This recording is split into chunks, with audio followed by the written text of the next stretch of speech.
اعوذ باللہ من الشیطان الرجیم بسم اللہ الرحمن الرحیم السلام علیکم ورحمۃ اللہ وبرکاتہ۔ قرآن پاک میں سورہ حج میں آیت 15 انسان کو چونکا دینے والی آیت ہے، جسے سمجھنے میں کئی مطلب نکل آتے ہیں، اور جو بات دلیل کے ساتھ ثابت نہ ہو سکے وہ بات انسان کے دل میں اپنے مطلب کے لحاظ سے ادھوری سی رہ جاتی ہے۔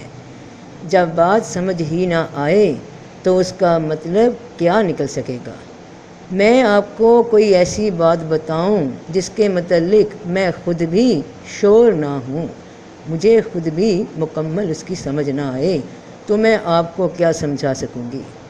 تو قرآن پاک میں کچھ ایسی آیات ہیں جو بنا غور و خوض کیے اور غور و خوض بھی گہرائی میں جا کر کیے سمجھ نہیں آتی، جیسے کہ یہ سورہ حج کی آیت 15۔ جسے یہ خیال ہو کہ اللہ دنیا اور آخرت میں اس کی ہرگز مدد نہ کرے گا، اسے چاہیے کہ چھت میں ایک رسی لٹکائے، پھر اسے کاٹ دے، پھر دیکھے کہ اس کی تدبیر اس کے غصے کو دور کرتی ہے۔ بڑی عجیب آیت ہے۔ ہم تو سنتے ہیں قرآن میں بھی اور احادیث میں بھی کہ خودکشی حرام ہے، مایوسی حرام ہے، اور اللہ پاک ہی اپنی ایک اور آیت میں بھی فرما رہے ہیں کہ اور اپنے آپ کو ہلاک نہ کرو، کچھ شک نہیں کہ اللہ تم پر مہربان ہے۔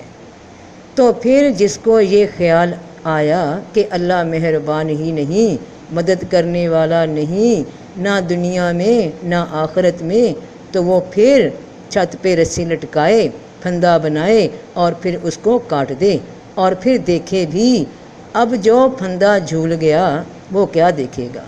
وہ تو دم گھٹنے سے مر چکا، اس کو تو اب باقی لوگ ہی دیکھیں گے جو اسے پھندے سے اتاریں گے اور وہی کاٹ کے رسی اتاریں گے۔ تو اس آیت کا اصل مفہوم کیا ہے؟ تو ایسے مقام پہ اللہ پاک نے انسان کو راستہ دکھایا۔ سورہ نحل آیت 43 میں اگر تمہیں معلوم نہیں تو ذکر کرنے والوں یعنی اہل علم سے پوچھ لو۔ تو اللہ کا ذکر کرنے والے، قرآن کی تفسیر کرنے والے تو بہت سی شخصیات ہیں جن کی کتابوں کے حوالے سے ہمیں سراغ ملتا ہے اللہ کی آیتوں کا۔ میں بھی قرآن سے جو آیت پڑھتی ہوں پھر اس کو سمجھنے کے لیے علم والوں کی تفسیریں پہلے پڑھتی ہوں، اور پھر اس کے بعد اپنے غور و خوض سے بھی وہ بات اخذ کرتی ہوں، اس کا انالیسس کرتی ہوں، جو دلیل ہو سکے، یقین ہو سکے، آسانی سے آسان لفظوں میں سمجھ آ سکے اور سمجھائی جا سکے۔ اس آیت کے سلسلے میں نے 4 بڑے ناموں کی تفسیر دیکھی، مگر مجھے حیرت ہوئی کہ اس آیت کو ایک تو مشکل بتا دیا گیا، اور دوجا جو تفسیر کی گئی، جو مطلب بیان کیا گیا وہ ادھورا ہے۔ بات بتائی بھی گئی مگر آسان لفظوں میں نہیں، اور بعض نے جو تفسیر کی وہ اس آیت کا مفہوم ہی نہیں۔ پہلے آپ اس آیت کی وہ تفسیریں دیکھ لیجئے جو کہ ہمارے چند بزرگوں نے ہم تک پہنچائی ہیں، اور انشاءاللہ اس کے بعد میں اللہ پاک کی مدد سے، اس کے فضل سے اس آیت کی تعبیر آپ کے سامنے رکھوں گی، اور میں یہ بھی کہہ دوں کہ یہ بڑے بزرگ ہی میرے مددگار ہیں، یہ وہ زینے ہیں جو علم کے ہیں۔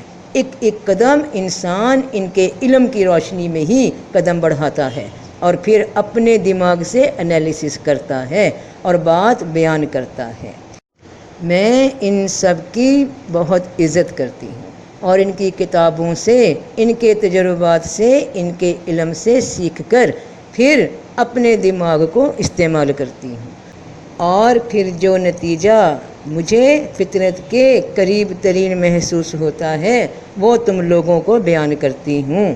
تم بھی یہ سب تفسیریں، ان کی مثالیں دیکھ کر پھر میری بتائی تعبیر کو اپنے دماغ سے سوچنا۔ تو آیت 15 سورہ حج جسے یہ خیال ہو کہ اللہ دنیا اور آخرت میں اس کی ہرگز مدد نہ کرے گا، اسے چاہیے کہ چھت میں ایک رسی لٹکائے، پھر اسے کاٹ دے، پھر دیکھے کہ اس کی تدبیر اس کے غصے کو دور کرتی ہے۔ تفسیر ابن کثیر میں اس آیت کی تفسیر یہ بتائی گئی، یعنی جو یہ جان رہا ہے کہ اللہ تعالیٰ اپنے نبی صلی اللہ علیہ وآلہ وسلم کی مدد نہ دنیا میں کرے گا نہ آخرت میں، وہ یقین مانے کہ اس کا یہ خیال محض خیال ہے، آپ کی مدد ہو کر ہی رہے گی، چاہے ایسا شخص اپنے غصے میں ہار ہی جائے، بلکہ اسے چاہیے کہ اپنے مکان کی چھت میں رسی باندھ کر اپنے گلے میں پھندا ڈال کر اپنے تئیں ہلاک کر دے۔ ناممکن ہے کہ وہ چیز یعنی اللہ کی مدد اس کے نبی کے لیے نہ آئے، گو یہ جل جل کر مر جائیں، مگر ان کی خیال آرائیاں غلط ثابت ہو کر ہی رہیں گی۔ یہ مطلب بھی ہو سکتا ہے کہ اس کی سمجھ کے خلاف ہو کر ہی رہے گا، ربانی امداد آسمان سے نازل ہوگی، ہاں اگر اس کے بس میں ہو تو ایک رسی لٹکا کر آسمان پر چڑھ جائے اور اس اترتی ہوئی مدد آسمانی کو کاٹ دے، لیکن پہلا معنی زیادہ ظاہر ہے اور اس میں ان کی پوری بے بسی اور نامرادی کا ثبوت ہے کہ اللہ اپنے دین کو، اپنی کتاب کو، اپنے نبی کو ترقی دے گا ہی، چونکہ یہ لوگ اسے دیکھ نہیں سکتے، اس لیے انہیں چاہیے کہ یہ مر جائیں، اپنے تئیں ہلاک کر ڈالیں۔ جیسے فرمان ہے، ہم اپنے رسولوں کی اور ایمانداروں کی مدد کرتے ہی ہیں، دنیا میں بھی اور آخرت میں بھی۔ یہاں فرمایا کہ یہ پھانسی پہ لٹک کر دیکھ لے کہ شان محمدی صلی اللہ علیہ وآلہ وسلم کو کس طرح کم کر سکتا ہے، اپنے سینے کی آگ کو کس طرح بجھا سکتا ہے۔ محترم ڈاکٹر اسرار احمد صاحب رحمۃ اللہ نے اس آیت کے بارے میں فرمایا کہ آیت زیر نظر میں یہ نقطہ سمجھانے کے لیے ایک شخص کی مثال دی گئی ہے جس نے اپنے اوپر ایک رسی اللہ کی طرف سے امید کو تھاما ہوا ہے۔ وہ شخص اگر کسی مرحلے پر مایوس ہو کر خود ہی رسی کو چھوڑ دے گا تو وہ اپنا ہی نقصان کرے گا۔ جیسے ایک حدیث میں قرآن کو اللہ کی رسی قرار دیا گیا ہے، ایسے ہی اللہ کی امید بھی ایک معنوی رسی ہے جو ہمیں اللہ کے ساتھ وابستہ کیے ہوئے ہے۔ جب تک یہ رسی ہمارے ہاتھ میں رہے گی، اللہ سے ہمارا تعلق قائم رہے گا اور ہمارے لیے ایک سہارا موجود رہے گا۔ اگر ہم اس رسی کو کاٹ دیں گے یعنی اللہ سے اپنی امید منقطع کر لیں گے تو اس مضبوط سہارے کو گویا خود ہی اپنے ہاتھ سے چھوڑ دیں گے۔ ایسا کرنے کا نتیجہ اس کے سوا اور کیا نکلے گا کہ ہم بے یار و مددگار ہو جائیں گے، زمین پر اوندھے منہ گر جائیں گے۔ چنانچہ اس آیت کے پیغام کا خلاصہ یہ ہے کہ اللہ کی نصرت کی امید اور اس کے وعدوں پر یقین رکھو، یہ تمہارے لیے بہت مضبوط سہارا ہے۔ تفہیم القرآن میں سورہ حج کی اس آیت کے لیے سید مولانا مودودی رحمۃ اللہ کی تفسیر دیکھیے۔ سلسلہ تقریر کو نگاہ میں رکھا جائے تو صاف معلوم ہوتا ہے کہ یہ گمان کرنے والا شخص وہی ہے جو کنارے پر کھڑا ہو کر بندگی کرتا ہے، جب تک حالات اچھے رہتے ہیں مطمئن رہتا ہے، اور جب کوئی آفت یا مصیبت آتی ہے یا کسی ایسی حالت سے دوچار ہوتا ہے جو اسے ناگوار ہے تو خدا سے پھر جاتا ہے اور ایک ایک آستانے پر ماتھا رگڑنے لگتا ہے۔ اس شخص کی یہ کیفیت کیوں ہے؟ اس لیے کہ وہ قضائے الہی پر راضی نہیں ہے اور یہ سمجھتا ہے کہ قسمت اور بگاڑ کے سے رشتے اللہ کے سوا کسی اور کے ہاتھ میں بھی ہیں، اور اللہ سے مایوس ہو کر دوسرے آستانوں سے امیدیں وابستہ کرتا ہے۔ اس بنا پر فرمایا جا رہا ہے کہ جس شخص کے یہ خیالات ہوں وہ اپنا سارا زور لگا کر دیکھ لے، حتیٰ کہ اگر آسمان کو پھاڑ سکتا ہے تو وہ بھی کر کے دیکھ لے کہ آیا اس کی کوئی تدبیر تقدیر الہی کے کسی ایسے فیصلے کو بدل سکتی ہے جو اس کو ناگوار ہے۔ آسمان پر پہنچنے اور شگاف دینے سے مراد ہے وہ بڑی سے بڑی کوشش جس کا انسان تصور کر سکتا ہو، ان الفاظ کا کوئی لفظی مفہوم مراد نہیں ہے۔ مولانا امین احسن اصلاحی رحمۃ اللہ صاحب نے اپنی کتاب تدبر قرآن میں اس آیت کی تفسیر بتائی۔ جو یہ گمان رکھتا ہو کہ خدا دنیا اور آخرت میں اس کی مدد نہیں کرے گا، تو وہ آسمان تک ایک رسی تانے اور پھر اپنے معاملے کا فیصلہ کر ڈالے اور دیکھے کہ کیا اس کی یہ تدبیر اس کے غم کو دور کرنے والی بنتی ہے۔ اور ہم نے اسی طرح اس قرآن کو نہایت واضح دلیلوں کی صورت میں اتارا ہے کہ لوگ ہدایت حاصل کریں، اور بے شک اللہ ہی ہدایت دیتا ہے جس کو چاہتا ہے۔ اب اسی آیت کی تفسیر مزید وضاحت سے سمجھنے کے لیے اسی آیت سے شروع کرتے ہیں۔ جسے یہ خیال ہو کہ اللہ دنیا اور آخرت میں اس کی ہرگز مدد نہ کرے گا، اسے چاہیے کہ چھت میں ایک رسی لٹکائے، پھر اسے کاٹ دے، پھر دیکھے کہ اس کی تدبیر اس کے غصے کو دور کرتی ہے۔ قرآن پاک میں کوئی بھی آیت ایسی نہیں کہ جو بنا موقع محل کے، بنا حکمت کے، بنا ضرورت کے مضمون میں شامل کر دی جائے۔ یہ قرآن ایک سلسلہ وار کلام ہے جس میں آیتوں کا ایک دوسرے کے ساتھ تعلق ہے۔ بس اسی آیت سے پہلی آیت کو اب دیکھیے۔ بے شک اللہ ان لوگوں کو جو ایمان لائے اور اچھے کام کیے ایسے باغوں میں داخل کرے گا جن کے نیچے نہریں بہتی ہوں گی۔ بے شک اللہ جو چاہتا ہے کرتا ہے۔ اب ان آیات کو ایک ساتھ دیکھیے۔ بے شک اللہ ان لوگوں کو جو ایمان لائے اور اچھے کام کیے ایسے باغوں میں داخل کرے گا جن کے نیچے نہریں بہتی ہوں گی۔ بے شک اللہ جو چاہتا ہے کرتا ہے۔ جسے یہ خیال ہو کہ اللہ دنیا اور آخرت میں ان کی مدد ہرگز نہ کرے گا تو اسے چاہیے کہ چھت میں ایک رسی لٹکائے، پھر اسے کاٹ دے، پھر دیکھے کہ اس کی تدبیر اس کے غصے کو دور کرتی ہے یا نہیں۔ چلیے یہاں تک تو بات ہو گئی کہ اللہ مدد فرمائے گا ایمان لانے والوں کی، دنیا میں بھی آخرت میں بھی۔ تو اب اس کا کیا مطلب ہے کہ رسی چھت کی طرف یا آسمان کی طرف لٹکائی جائے، پھر کاٹی جائے اور پھر دیکھ بھی لے؟ جب رسی سے لٹک ہی گیا تو اب دیکھے گا کیسے؟ اور اس کا غصہ کیا ہے جس کے لیے وہ یہ تدبیر کرے یا یہ حرکت کرے گا؟ تو اس کو سمجھنے کے لیے قرآن سے اب تورات کی طرف یعنی حضرت موسیٰ علیہ السلام کی طرف آئیے، جو ذکر اللہ نے ان کا قرآن میں بتایا ہے۔ اور ہم نے موسیٰ کو حکم بھیجا کہ میرے بندوں کو رات کو لے نکل، البتہ تمہارا پیچھا کیا جائے گا۔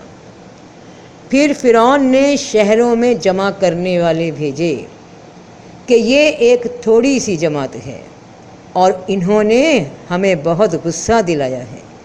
تو یہ ایک اور غصہ ہے حضرت موسیٰ علیہ السلام پہ، فرعون والوں کا۔ اور غصہ کس بات پہ؟ حضرت موسیٰ علیہ السلام پہ، کیونکہ یہ ان کے صدیوں پرانے عقیدوں کو غلط ثابت کر رہے ہیں، ایک واحد خدا کا بتا رہے ہیں، لوگوں کو ہوش میں لا رہے ہیں۔ تو ایسا ہی ایک غصہ کافروں کو جو مکہ میں تھے ان کو بھی رسول پاک صلی اللہ علیہ وآلہ وسلم پہ اور اسلام قبول کرنے والے مسلمانوں پر آ رہا تھا۔ اور اللہ نے صاف فرما دیا کہ میں ایمان لانے والوں کو جنت میں داخل کروں گا، ان کی مدد دنیا میں بھی کروں گا، آخرت میں بھی ان کو فضل عطا کروں گا۔ اور جسے یہ گمان ہے کہ اللہ ایسا نہیں کرے گا تو پھر کوئی دلیل دے کہ اس کے پاس کوئی علم ہے یا کوئی کتاب اتری ہے کہ ایسا نہیں ہوگا۔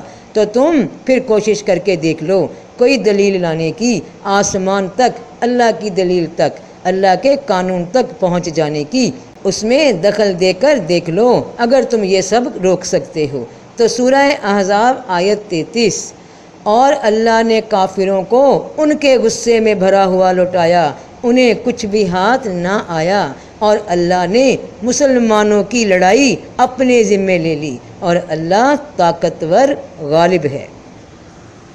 اور اللہ فرماتے ہیں کہ سن لو، تم ان کے دوست ہو اور وہ تمہارے دوست نہیں، اور تم تو سب کتابوں کو مانتے ہو، اور جب وہ تم سے ملتے ہیں تو کہتے ہیں کہ ہم مسلمان ہیں، اور جب الگ ہوتے ہیں تو تم پر غصے سے انگلیاں کاٹ کاٹ کھاتے ہیں۔